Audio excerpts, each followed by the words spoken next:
चुनाव आयोग ने उत्तर प्रदेश की 10 विधानसभा सीटों पर होने वाले उपचुनाव की तारीखों का ऐलान नहीं किया है। इन सीटों पर मतदान की तारीखों का इंतजार राजनीतिक पार्टियों से लेकर आम आदमी तक को है। उपचुनाव की तारीखों का ऐलान भले ही न हुआ हो, लेकिन सियासी दलों ने अभी से ही अपनी बिसात बिछानी शुरू कर दी है।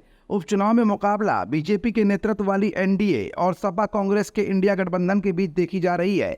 ऐसे में इस समय बेहतर प्रदर्शन कर रही कांग्रेस के लिए एक बहुत बड़ा ब्रेकर कहीं कांग्रेस के प्रदेश अध्यक्ष अजय राय ही न बन जाएं।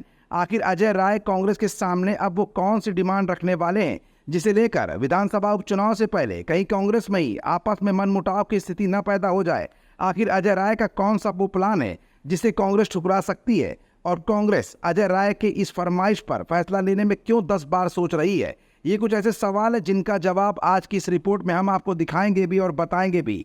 दरअसल जो अजय राय मध्य प्रदेश विधानसभा चुनाव से लेकर अभी हाल ही में हुए सीटों के बंटवारे के मामले में सपा से 2-4 कर चुके हैं, कहीं वही अजय राय कांग्रेस के लिए भी भारी मुसीबत न बन जाएं, ये भी आज की इस रिपोर्ट में हम आपको दिखाएंगे। दरअसल यूपी कांग्रेस के प्रदेश अध्यक्ष अजय राय अपने बेटे शांतनु राय को राजनीति में लॉन्च करने की तैयारी में जुटे हैं। अजय राय अपने बेटे शांतनु राय को मिर्जापुर के मंझवा सीट से चुनाव लड़ाना चाहते हैं। जानकारी के मुताबिक अजय राय ने प्रदेश से लेकर आला कमान तक अपने बेटे के लिए जोरदार लॉबिंग भी शुरू कर दी है। माना जा रहा है कि कांग्रेस पार्टी मंझवा की सीट प्राप्त कर सकती है, जहां से वो शांतनु को उम्मीदवार बनाना चाहते हैं। शांतनु राय अपने पिता के चुनावी अभियानों का संचालन देख चुके हैं और वो राजनीति में सक्रिय रूप से जुड़े भी हुए हैं। उन्होंने MBA की पढ़ाई कर रखी है और छात्र राजनीति में भी सक्रिय भूमिका निभाई है।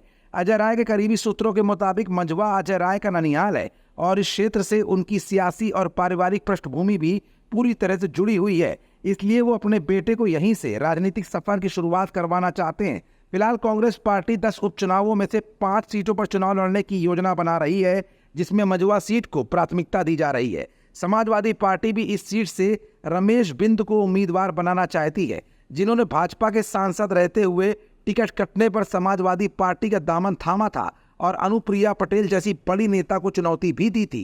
कांग्रेस पार्टी में वंशवादी राजनीति कोई नई बात नहीं है। अजय राय पहले वाराणसी से 2 बार चुनाव लड़ चुके हैं, लेकिन सफलता नहीं मिली थी।